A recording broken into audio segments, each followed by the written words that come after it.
Meditations is not just about ancient philosophy. It's about the ultimate psychological discipline of a man who held absolute power over the known world. If you want to master your emotions, find stillness in a chaotic world, and develop an unbreakable mind, this book is essential. Written between 170 and 180 AD, Meditations was never intended for the public eye. It was the private diary of Marcus Aurelius, the Emperor of Rome. While modern leaders write books to polish their legacy, Marcus wrote these notes to himself as a means of survival. Today, it remains the definitive handbook for CEOs, special operations units, and anyone facing high-pressure environments, proving that while technology changes, the human struggle with anxiety, ego, and purpose remains identical. The author's journey. Marcus Aurelius did not seek the throne. He was a student of philosophy, thrust into the role of the most powerful man on earth. His reign was not of luxury, but of relentless crisis. He spent decades on the edges of the empire, living in military camps while fighting the Marcomannic Wars. He dealt with a devastating plague that killed millions, the betrayal of his closest general, and the weight of ruling an empire in decline. Marcus didn't write Meditations because he had life figured out. He wrote it because he was struggling. He was a philosopher king who used Stoic principles as a shield against the corrupting influence of power and the crushing weight of grief. He was a man who could have had anything he wanted, yet he constantly reminded himself that character is the only true wealth. This summary is for the modern warrior, the entrepreneur facing burnout, the leader managing a team through a crisis, and the individual seeking to stop being a slave to their own impulses. If you feel like a victim of your circumstances, this book will teach you how to build an inner citadel that no external force can conquer. What this video covers. In this video, I'll break down the entire book, organized through its most impactful books and core Stoic principles, covering every major lesson so that by the end, you'll understand its core message completely. We aren't just looking at ancient history, we're decoding a manual for mental sovereignty. We will explore the three pillars of Stoic discipline: the discipline of desire, how to want what is within your control; the discipline of action, how to treat others; and the discipline of assent, how to judge your own thoughts. Whether you are looking for a way to handle difficult people, overcome the fear of failure, or simply find a sense of purpose in a distracted world, this breakdown will give you the exact framework Marcus Aurelius used to stay grounded while the world burned around him. By the end of this summary, you will have the tools to build your own inner citadel. Book by book breakdown. Book 2. On the nature of people. Core principle. Mental preparation for the inevitable friction of human interaction. The psychology. This is rooted in negative visualization, pre mortalio malorum. By anticipating that people will be difficult, you strip away the element of surprise that triggers anger. In Stoic psychology, anger is viewed as a form of temporary madness caused by a clash between reality and our unrealistic expectations. When you expect perfection from a flawed world, you surrender your peace. The story. Marcus Aurelius famously begins his day with a stark internal monologue: "I shall meet with the busybody, the ungrateful, the arrogant, the deceitful, the envious, the unsocial." He doesn't say this to be cynical. He reminds himself that these individuals act this way because they are blind to the nature of good and evil. To Marcus, being angry at a person for their ignorance is as logical as being angry at a blind man for failing to see. The lesson. Other people's behavior belongs to the category of externals. It is entirely outside your jurisdiction. Your reaction, however, is your own. To allow someone else's rudeness to upset you is to effectively hand them the keys to your mental fortress. Real-life application. Before opening your inbox or heading into a high-stakes meeting, take 30 seconds to visualize a specific person being difficult. Silently tell yourself, this is their nature, but my nature is to remain undisturbed. Takeaway: no one can implicate you in ugliness or pull you into their chaos unless you give your mind permission to agree with them. Book 3: The Urgency of the Present. Core principle: the memento mori mindset, living with the realization that your time is finite. The psychology. This chapter focuses on temporal awareness. Marcus argues that most human anxiety stems from dwelling on the past or worrying about the future. By narrowing the focus to the infinitesimal point of the present moment, the mind becomes less cluttered. Psychologically, this acts as a grounding technique that prevents the ego from becoming paralyzed by things that no longer exist or don't yet exist.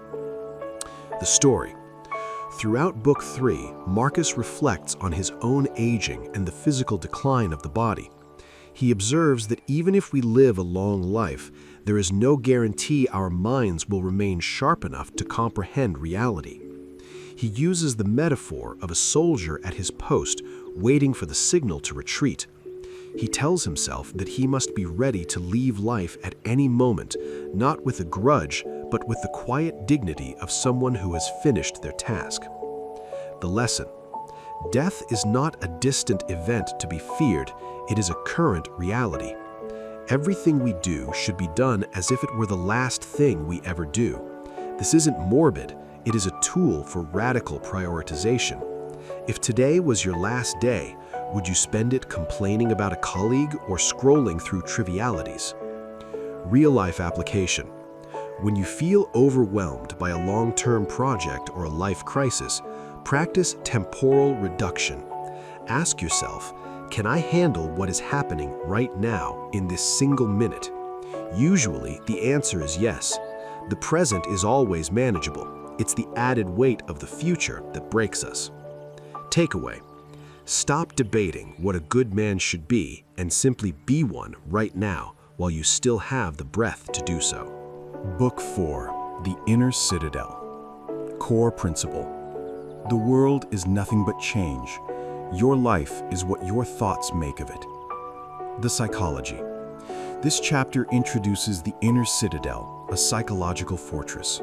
Marcus explores the concept of cognitive filtering, the idea that external events are neutral until we assign them a value. If you remove the judgment, this is bad, the harm itself disappears. This is the foundational logic of modern cognitive behavioral therapy, CBT.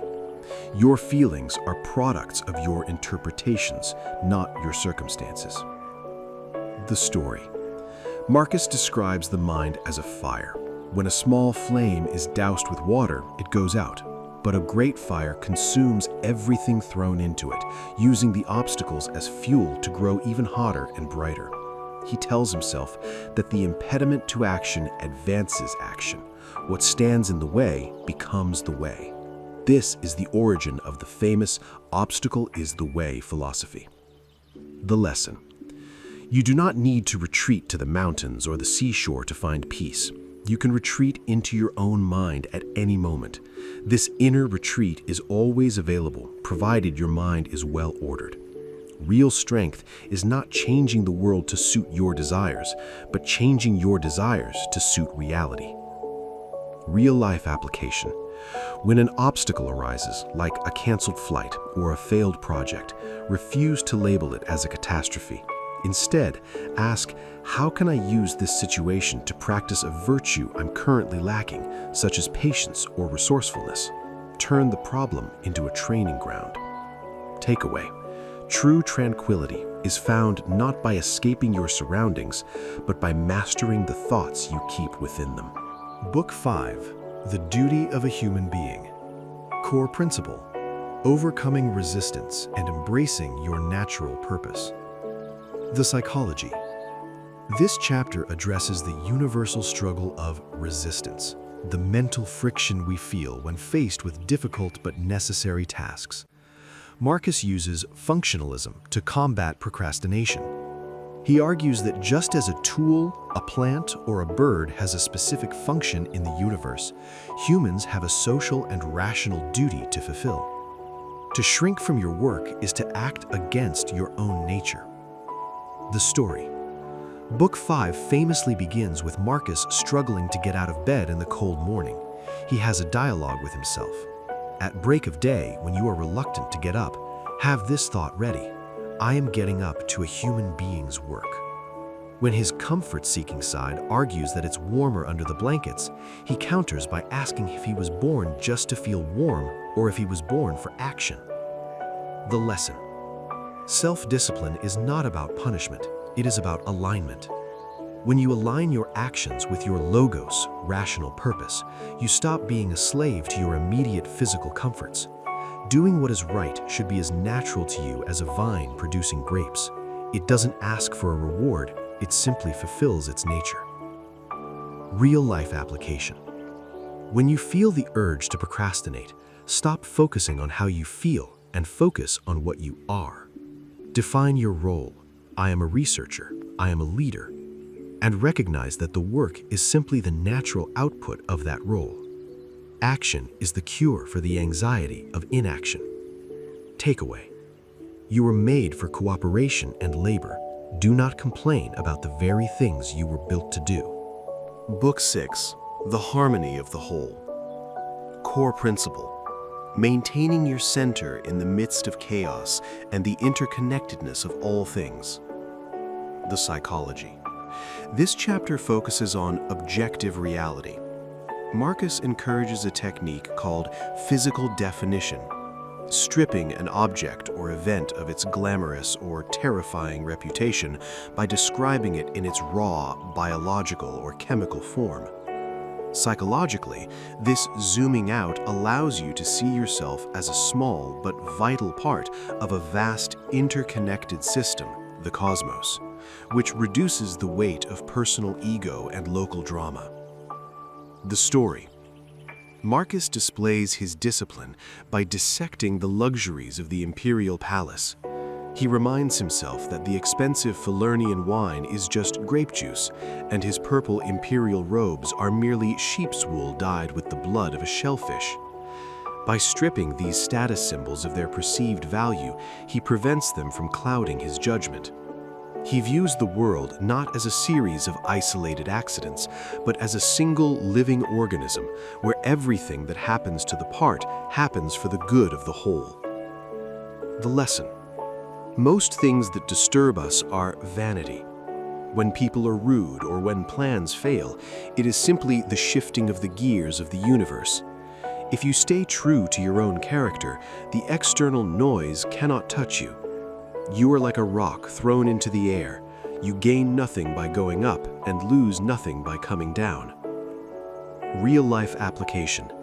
When you feel overwhelmed by status or intimidated by someone's power, use the physical definition technique. View that scary meeting as just a group of biological organisms vibrating their vocal cords in a room. This reduces social anxiety and returns you to a state of objective calm. Takeaway. The best revenge is to be unlike him who performed the injury. Book 7. Resilience and the Long View. Core principle, perspective as the ultimate remedy for emotional distress. The psychology. This section introduces perspective-taking, often called the view from above. Marcus argues that our problems feel immense because we are too close to them. By mentally zooming out to see the vastness of time and space, we realize that our current struggles are just tiny ripples in an infinite ocean. This cognitive shift doesn't minimize our duty, but it does eliminate the frantic, ego-driven anxiety that usually accompanies it. The story. Marcus looks back at history, at the great empires and famous men who came before him, and notes that they are all now dust and a story, or not even a story. He uses this to remind himself that the praise or criticism of his contemporaries is equally fleeting.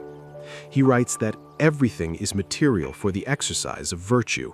meaning no matter what happens, it is simply more raw material for him to work with. The lesson: change is the only constant in the universe. To be upset by change is to be upset by the very nature of reality. Resilience isn't about being tough in the sense of being rigid. It's about being like water, adapting to whatever shape the container of life takes. Real-life application: when you face a setback, perform the century test. Ask yourself, will this matter in 100 years? In 10 years? Even in 10 months? If the answer is no, then do not give the problem more than 10 minutes of your emotional energy. Focus on the only thing that lasts: how you chose to handle it. Takeaway: dig within. There lies the fountain of good, a fountain ever ready to bubble up if you will but dig.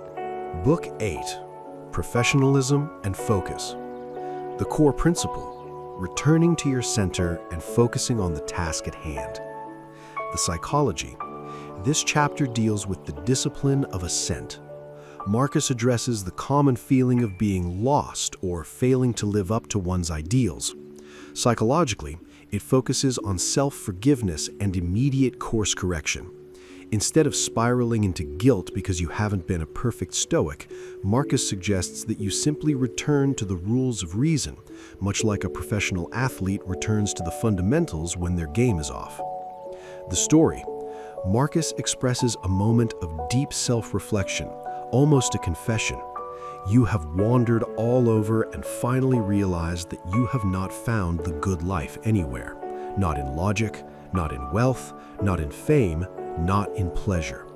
He realizes that happiness is found only in doing what human nature requires. He reminds himself that he is a soldier of the cosmos and must act with the same focused professionalism as a doctor or a craftsman who doesn't complain about his tools. The lesson: stop overcomplicating your existence. Every situation you face can be broken down into 2 questions. Is this in my control? And what is the most virtuous action I can take right now? If you focus only on the present action, the weight of your entire life's history or future disappears. Real-life application: when you feel you've drifted away from your goals or lost your temper, don't waste time on self-criticism. That is just another form of ego. Instead, treat yourself like a professional who has made a minor technical error. Reset, focus on the very next task, and do it with total excellence. Takeaway: give yourself the gift of the present moment. Do not be overwhelmed by the total picture of your life. Focus on the single string you are currently playing. Book 9: Justice and Social Connection. Core principle: the sin of injustice and the duty of social cooperation. The psychology: this chapter centers on pro-social behavior. Marcus argues that humans are social animals by design. From a Stoic perspective, an injustice isn't just doing something wrong, it is also failing to do something right. Psychologically, this shifts the focus from self-protection to collective contribution, which is a powerful antidote to the isolation and nihilism that often accompany absolute power or extreme stress. The story: Marcus warns himself against the injustice of omission. He writes, "One can often be unjust by not doing something as well as by doing something." He reminds himself that he is a single limb on the body of humanity. If he acts selfishly, he is like a hand trying to strike the rest of the body. He emphasizes that we should view others' mistakes with kindness and patience because they are our kin, not by blood, but by our shared capacity for reason. The lesson: you cannot be truly happy while being isolated or indifferent to the welfare of others. To be a good man means more than just having a calm mind. It means being a useful member of the human community.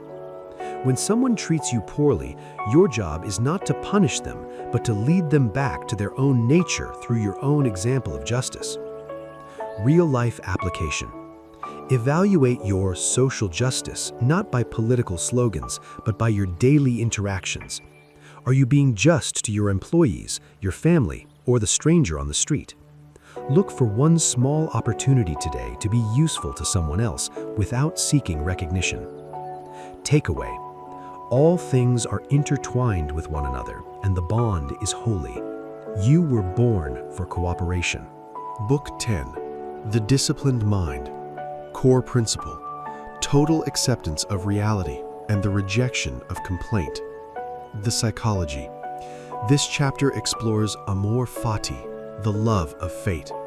Marcus argues that we should not merely tolerate what happens to us, but embrace it as the specific medicine the universe has prescribed for our growth. Psychologically, this is the ultimate form of resilience training. If you view every hardship as exactly what you needed to become stronger, you become emotionally invincible. The story. Marcus uses the analogy of a healthy stomach. A healthy stomach is one that can digest any food thrown into it. A healthy mind is one that can digest any event, whether it be illness, death, or betrayal, and turn it into virtue. He commands himself, stop wandering, no more talk about what a good man should be one. He reminds himself that the gods don't want his worship as much as they want him to resemble them in his character. The lesson. Complaints are a leak in your mental energy. Every time you say, "This shouldn't be happening," you are fighting a war against reality that you are guaranteed to lose. Acceptance isn't passive, it is the starting point for effective action. Accept the situation as it is, then decide how to move forward with virtue. Real-life application. Practice complaint-free living for 24 hours. Every time you feel a "why me" or "this is unfair" thought arising, replace it with "this is exactly what I was prepared for." See how your energy levels change when you stop resisting reality. Takeaway. Does the sun try to do the work of the rain? No. Everything has its purpose. Find yours and stay within it. Book 11. The Soul's Attributes and the Stoic Spirit. Core Principle: maintaining a gentle spirit and objective self-analysis. The Psychology. This chapter focuses on radical candor with oneself. Marcus examines the properties of the rational soul, which include self-perception and the ability to find a sense of completion at any moment. Psychologically, Marcus is teaching himself how to separate his ego from his actions. He identifies that most of our pain comes from our own labels rather than the actions of others. He lists 10 commandments for dealing with anger, essentially creating a psychological checklist to de-escalate emotional triggers. The story. Marcus reflects on the nature of sincerity.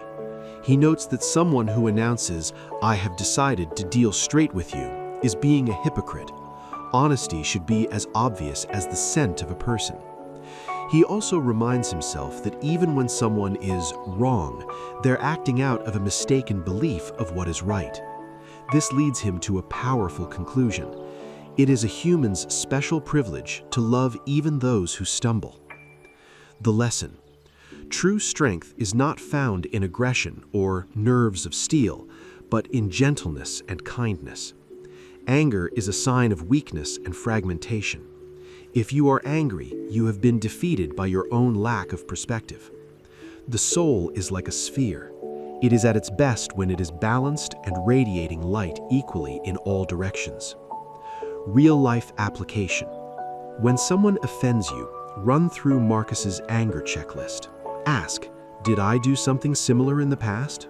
Am I assuming I know their intent? Is my anger actually helping the situation? Usually, you'll find that kindness is the more effective and more difficult path. Takeaway. Kindness is invincible, provided it is sincere and not a mask for manipulation. Book 12. The Final Reckoning. Core Principle: letting go of the past and future to live in the now. The Psychology. This final book is a masterclass in psychological minimalism. Marcus argues that we carry around excess baggage, the opinions of others, the regrets of yesterday, and the fears of tomorrow. By stripping these away, you reach a state of unperturbedness. This is the ultimate goal of Stoicism, to stand as a pure and unhindered mind that is ready for whatever the universe provides. The story. As he nears his end of life, Marcus compares existence to a play. He tells himself that it doesn't matter if the play was only 3 acts instead of 5. The director who wrote the part is the one who decides when the curtain falls. He writes his final lines. "Depart then in a good spirit, for he who dismisses you is also in a good spirit." It is a peaceful, humble exit from the world's stage. The lesson. You have 3 parts: body, breath, and mind. The first 2 are yours only to look after, but the third, the mind, is the only thing that is truly you. If you can separate yourself from what others say, what you have done, and what might happen, you will spend the rest of your life in tranquility and benevolence. Real-life application. Practice mental minimalism. Once a week, identify 1 regret from your past and 1 anxiety about your future. Consciously delete them by telling yourself, the past is dead and the future is not yet born. I only have to manage this moment. Takeaway. Life is a journey of a single day. Do not act as if you had 10,000 years to throw away. Final summary. At its core, Meditations teaches that influence isn't about controlling the world. It's about total sovereignty over your own mind. The transformation Marcus Aurelius offers is a move from fragility to fortress. He proves that peace is not found in the absence of conflict, but in the presence of a disciplined character. Throughout these 12 books, we see a man transforming obstacles into fuel, realizing that the quality of his life was determined solely by the quality of his thoughts. Influence, in the Stoic sense, is the power to remain a good man even when the rest of the world is not. What changed for me? Before I deeply studied Meditations, I viewed challenges as interruptions to my work. If a piece of equipment failed or a project was criticized, I felt it was an attack on my progress. Marcus Aurelius shifted my entire paradigm. I stopped looking for a stress-free life and started looking for a stress-proof mind. A real-life example. A few months ago, I was dealing with a significant technical setback that threatened a major deadline. In the past, I would have spent hours in a state of reactive anxiety, venting about the situation. Instead, I applied Book 4's principle that the impediment to action advances action. I treated the technical failure as a forced opportunity to learn a new system I had been avoiding. The results? By refusing to label the event as bad, I saved days of emotional energy. I finished the project not just on time, but with a more robust workflow than I had before. The obstacle actually made me more efficient. Stoicism doesn't make your problems go away, it makes your problems useful. Meditations is arguably the greatest self-help book ever written, but it is not without its flaws. To truly understand it, we must look at it objectively. The strongest point. The book's greatest strength is its authenticity. Because Marcus was writing to himself, there is no performative wisdom. He isn't trying to impress a reader, he is trying to keep himself from breaking. This creates a level of psychological honesty that modern lifestyle gurus rarely achieve. His concept of the inner citadel remains the most effective psychological defense mechanism ever conceived. Where it falls short, the critique. However, we must recognize that the data is 2,000 years old. Marcus's worldview is heavily tied to providentialism, the belief that the universe is a rational, divinely ordered organism. For a modern, secular reader, his constant appeals to nature or the gods can feel outdated or even fatalistic. Furthermore, Stoicism can be a double-edged sword. If taken to an extreme, it can lead to emotional suppression rather than emotional mastery. Marcus often sounds lonely and weary. His philosophy helped him endure a crumbling empire, but it didn't necessarily help him enjoy it. As a modern leader, you must balance stoic grit with the ability to experience joy and connection, something Marcus often struggled to find. If you found this breakdown of the Emperor's private thoughts valuable, it means you're already on the path to building your own inner citadel. Which of the 12 books resonated with you the most? Leave a comment below. I read every single one. And if you want more deep dives into the histories of greatest leaders and thinkers, hit that subscribe button and turn on the notification bell. Thanks for watching, stay disciplined, and have a great day.